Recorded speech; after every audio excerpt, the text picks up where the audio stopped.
I am a 28F. Never imagined I'd be sharing this story, but I need advice on a situation that's slowly unraveling my life. My husband Richard, 30M, and I have been married for 3 years now, together for 8.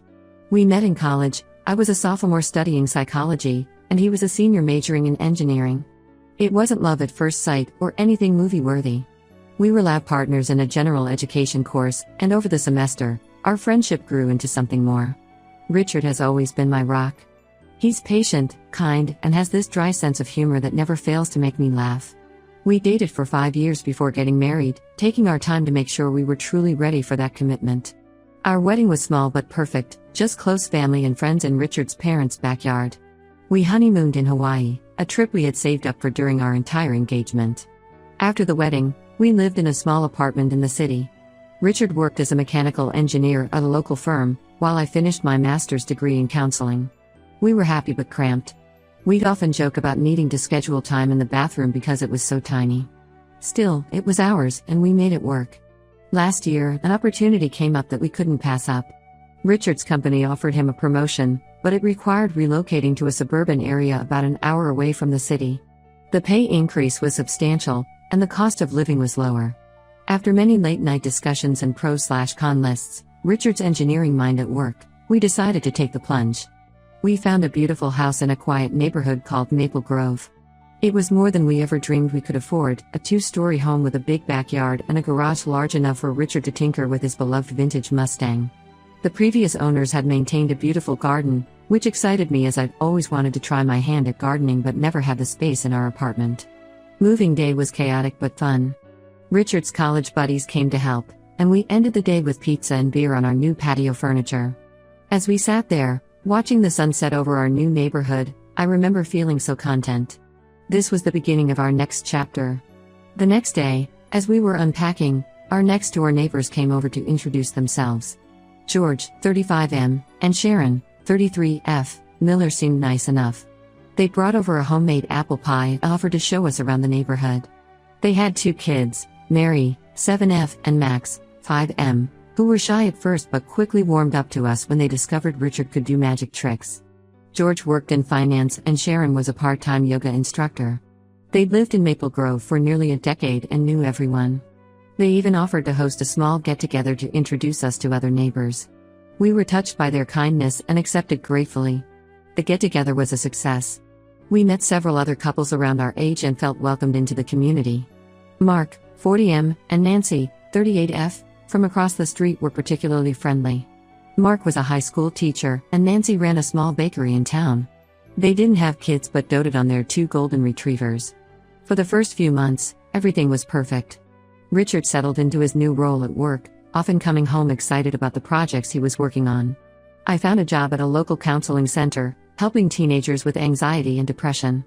On weekends, we'd explore our new town or work on house projects together. We became closer with the Millers. Our dogs, our corgi, Bentley, and their Labrador, Cooper, would play in the shared backyard. Richard and George bonded over their shared love for vintage cars. George had a classic Chevrolet that he was restoring, and the two would spend hours discussing engines and paint jobs. Sharon and I discovered we both enjoyed gardening. She taught me how to care for the plants the previous owners had left behind and helped me start my own vegetable patch. We'd often spend Saturday mornings working in our gardens, chatting over the fence that separated our yards.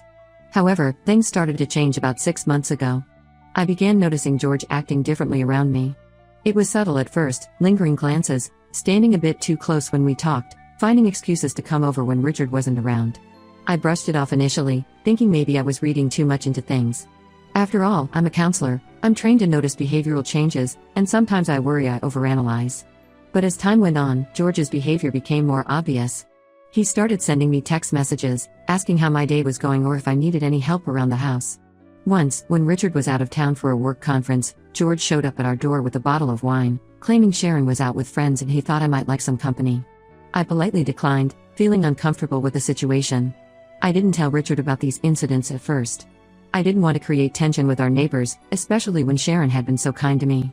Plus, Richard and George had become good friends, often working on their cars together or watching sports games. I told myself I was probably overreacting and tried to avoid being alone with George. The breaking point came during our neighborhood's annual summer festival last month. It's a big event in Maple Grove, The whole community comes together for a day of food, games, and a fireworks display at night. Richard had to work late that day. His team was up against a big deadline, so I went alone, promising to save him some of Mark and Nancy's famous barbecue ribs. George approached me almost immediately, offering me a drink and sticking by my side for most of the evening. As the night wore on and more alcohol flowed, George became bolder. He put his arm around my waist while we were talking to other neighbors, and at one point, he leaned in and whispered that I looked beautiful. I was shocked and pulled away, making an excuse about needing to check on something at home. I left the festival early, my mind reeling. When I got home, I told Richard everything, about the text messages, the wine incident, and what had happened at the festival. He was furious and wanted to confront George right away, but I convinced him to wait until we had cooled down and could approach the situation rationally. The next day, Richard and I decided to talk to George and Sharon together. We invited them over, thinking it would be best to address the issue openly and honestly. But what happened next left us both stunned. When we explained the situation to Sharon, instead of being upset with George, she laughed it off. She said George was just a friendly guy and that I must have misinterpreted his actions. George denied everything, claiming I was the one who had been flirting with him. He even went so far as to suggest that maybe I was unhappy in my marriage and projecting my feelings onto him. Richard defended me vehemently, but George and Sharon seemed to have a united front. They accused us of trying to create drama in the neighborhood and threatened to tell everyone that we were causing problems. The conversation ended with them storming out of our house, leaving Richard and me in disbelief. Now, we're at a loss. Our once friendly neighborhood feels hostile. We've heard whispers that George and Sharon have been spreading rumors about us to other neighbors. Some people have stopped talking to us altogether. Richard suggested we consider moving, but we love our house and don't feel we should have to leave because of someone else's inappropriate behavior. I feel violated and angry, not just at George's actions, but at Sharon's dismissal of my concerns and their joint attempt to turn the situation around on us. Richard is supportive, but I can tell he's frustrated and unsure of what to do next. This house was supposed to be the start of our future together, and now it feels tainted. We're considering reaching out to other neighbors to explain our side of the story, but we're worried about escalating the situation. Should we stand our ground or cut our losses and move? How do we navigate this complex situation without letting it tear apart our life in this neighborhood we once loved? Update 1. It's been about a month since my last post, and I want to thank everyone for their advice and support. Your words have been a source of strength for Richard and me as we've navigated this difficult situation. After much discussion, Richard and I decided to stand our ground. We realized that moving would feel like admitting guilt, and we hadn't done anything wrong. Instead, we chose to be proactive about addressing the situation in our neighborhood. We started by reaching out to Mark and Nancy, the couple from across the street. We had always gotten along well with them, often sharing meals or having game nights together. We invited them over for dinner, promising to explain why we'd been so distant lately. The evening of the dinner, I was a bundle of nerves. I spent hours cleaning the house and preparing the meal, a lasagna recipe passed down from my grandmother. Richard tried to calm me down, reminding me that Mark and Nancy were our friends and would listen with an open mind. When Mark and Nancy arrived, we made small talk over appetizers. But as we sat down to dinner, I couldn't hold it in any longer. I burst into tears, the stress of the past few weeks finally overwhelming me. Through my sobs, I explained everything that had happened with George and Sharon. To our immense relief, Mark and Nancy were incredibly supportive. They revealed that they had noticed George's behavior towards other women in the neighborhood and had always found it a bit off-putting. Nancy shared that George had made her uncomfortable at a neighborhood barbecue last year, standing too close and making suggestive comments. She hadn't said anything at the time, not wanting to create drama. Mark and Nancy encouraged us to speak to other neighbors. They assured us that not everyone was buying into George and Sharon's version of events. In fact, they suggested that our silence might be allowing George and Sharon's rumors to gain traction. Emboldened by their support, we decided to host a neighborhood potluck. We invited everyone on our street, including George and Sharon. Our plan was to address the elephant in the room in a public setting, hoping that the presence of others would encourage honesty and prevent further manipulation. The week leading up to the potluck was tense. We received a mix of responses to our invitation. Some neighbors accepted enthusiastically, while others made excuses about prior commitments. George and Sharon didn't respond at all, leaving us unsure if they would show up. The day of the potluck arrived. Richard and I spent the morning preparing our backyard, setting up tables and chairs, stringing up lights. I made my mom's famous potato salad and Richard fired up the grill for burgers and hot dogs. To our surprise, almost everyone showed up, even George and Sharon.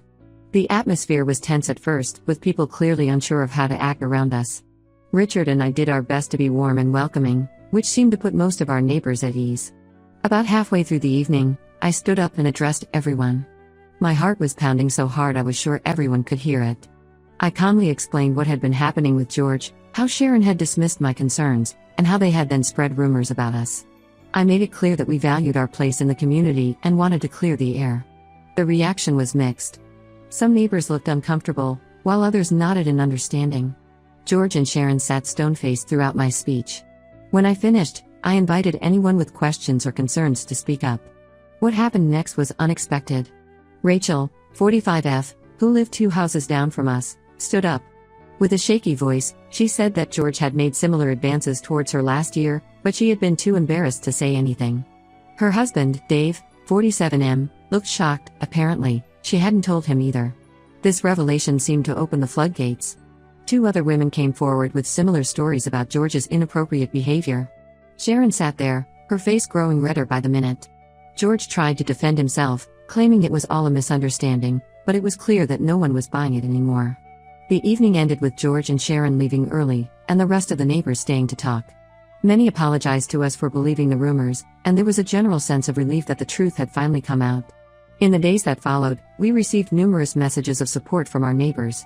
George and Sharon have been noticeably absent from neighborhood activities, and we've heard through the grapevine that they're considering moving. While the situation isn't entirely resolved, Richard and I feel much better. We're glad we decided to face the problem head-on instead of running away from it. Our relationships with our other neighbors have actually grown stronger through this ordeal. We're still processing everything that's happened, but we're cautiously optimistic about the future. The neighborhood feels different now. There's a sense of unity that wasn't there before. People are making more of an effort to check in on each other and spend time together. Richard and I have started hosting a weekly game night, alternating houses with Mark and Nancy. It's become a neighborhood event, with different people joining each week. Last Friday, we had so many people that we had to set up tables in the backyard. As for George and Sharon, we haven't seen much of them. They keep to themselves now, only leaving their house when necessary. Part of me feels bad for them, especially their kids who don't understand why they can't play with the other neighborhood children anymore. But then I remind myself of all the pain they caused and the trust they broke. We're taking it one day at a time, focusing on rebuilding our life here and strengthening our relationships with our neighbors. It's not always easy, but we're getting there. We'll keep you updated if anything else significant occurs. Update 2. It's been 2 months since my last update, and the situation has taken some unexpected turns. I apologize for the delay in posting. Things have been hectic, to say the least. Shortly after our neighborhood potluck, George and Sharon put their house up for sale. They didn't speak to anyone about it, just quietly listed the property. Most of the neighbors were relieved, thinking this would be the end of the drama. Richard and I felt a mix of emotions, relief that we wouldn't have to deal with them anymore, but also frustration that they were leaving without ever really acknowledging the harm they'd caused. Life in the neighborhood started to return to normal. Our weekly game nights continued to be a hit, and we even started a book club that met once a month. It felt like we were finally settling into the community life we had dreamed of when we first moved here. But about 3 weeks ago, as Richard and I were having breakfast on a quiet Sunday morning, we heard a commotion outside. We looked out to see police cars parked in front of George and Sharon's house. Curious and concerned, we went outside, joining other neighbors who had gathered to watch. To our shock, we saw George being led out of the house in handcuffs. Sharon followed, crying and yelling at the officers. Their kids were nowhere to be seen, which was a small mercy. None of us knew what was happening, but rumors started flying immediately. It wasn't until the next day that we learned the truth, and it was far worse than anyone could have imagined. George had been arrested on charges of embezzlement from his company. Apparently, he'd been stealing money for years to fund a lavish lifestyle that he and Sharon couldn't actually afford. This revelation put everything into a new perspective. George's aggressive flirting, Sharon's dismissal of other women's concerns, it all seemed like a smokescreen now, a way to distract from their real issues. The fallout was intense. Sharon and their kids moved out of the house within a week, presumably to stay with family. The house has been seized as part of the investigation into George's crimes. Our once quiet street has been buzzing with activity. Police, lawyers, and even local news vans have been a common sight. Richard and I have been trying to process this information. On one hand, we feel vindicated. George's true character has been revealed, and it's clear that his inappropriate behavior towards me and other women was just the tip of the iceberg. On the other hand, we feel a deep sadness for George and Sharon's children, who are innocent victims in all of this. The neighborhood has rallied together in the wake of this scandal. We've had several community meetings to discuss how we can support each other and move forward. There's been talk of setting up a neighborhood watch program and organizing more regular community events to strengthen our bonds. Personally, this whole experience has been a roller coaster. Richard and I are relieved that George is gone, but we're also dealing with a sense of guilt. Could we have somehow seen the bigger picture? Could we have done something to prevent this? Rationally, we know it's not our fault, but it's hard not to second-guess ourselves. We're focusing on healing now, both as a couple and as part of our community. We're grateful for the support of our neighbors and are committed to helping rebuild the trust that was broken. As for George and Sharon, we've heard that George is awaiting trial and Sharon has filed for divorce. It's a sad end to what once seemed like a perfect family life. We'll keep you updated if there are any more developments, but for now, we're just taking it one day at a time and trying to find our new normal in the aftermath of all this chaos.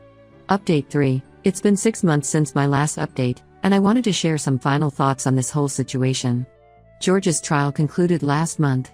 He was found guilty on all charges and sentenced to 10 years in prison. Sharon testified against him, revealing that she had been unaware of the embezzlement. She claimed that George had gaslighted her for years, making her doubt her own perceptions, including the concerns raised by me and other women in the neighborhood. While it doesn't excuse her actions, it did help us understand her perspective a bit better. Sharon and the kids moved away shortly after the trial. Before leaving, she came to our house to apologize. It was a difficult conversation, filled with tears and regrets. She admitted that she had ignored the signs of George's inappropriate behavior because she was desperately trying to keep her family together. We didn't become best friends or anything, but we did reach a place of understanding. Our neighborhood has undergone a significant transformation. The experience has brought us all closer together. We now have monthly community meetings where we discuss everything from local issues to planning social events. We've started several initiatives, including a neighborhood watch program and a community garden. The community garden has been a particularly healing project. We converted an unused lot at the end of our street into a beautiful space filled with vegetables, flowers, and even a small orchard. It's become a place where neighbors gather to work together, share stories, and heal from the past year's events. I often find myself there, tending to the tomatoes or chatting with Nancy about her latest baking adventures. Richard and I have grown stronger through this ordeal. We've learned the importance of open communication and standing up for what's right, even when it's difficult. We've also learned not to take our relationships, with each other and with our community, for granted. Our careers have taken some interesting turns too. Richard's company recognized his leadership during the difficult times in our neighborhood and promoted him to a management position. As for me, my experiences inspired me to shift my counseling focus. I now specialize in helping people who have been victims of manipulation and gaslighting. It's challenging work, but incredibly rewarding. Looking back, it's hard to believe how much has changed in just over a year. What started as a simple neighborly dispute unveiled a web of lies, crime, and broken trust. It's been a harsh reminder that you never really know what's going on behind closed doors. We're moving forward now, focusing on the positive changes that have come out of this difficult time. Our neighborhood feels more united than ever, and we're committed to maintaining that sense of community. Last weekend, we had our first annual Maple Grove Festival, a day of food, games, and music that ended with a beautiful lantern release. As I watched the lanterns float into the night sky, each carrying a neighbor's hope or wish for the future, I felt a sense of peace I hadn't experienced in a long time. As for us, Richard and I are doing well. We've decided to renew our wedding vows next month, a celebration of our love and resilience in the face of adversity. Many of our neighbors will be there to celebrate with us. We're holding the ceremony in our backyard, the same place where this whole journey began. We've also started talking about starting a family. The events of the past year made us realize life is short and unpredictable. We want to fill our home with love and laughter, to create the family we've always dreamed of. This will be my final update on this situation. Thank you all for your support and advice throughout this journey. It's been a tough road, but we've come out stronger on the other side. If there's one thing I've learned, it's that with honesty, perseverance, and the support of a strong community, you can overcome almost anything. To anyone out there facing a similar situation, don't be afraid to stand up for yourself. Your voice matters, and you deserve to feel safe and respected in your own home and community. And remember, sometimes the darkest times can lead to the brightest futures. They certainly did for us.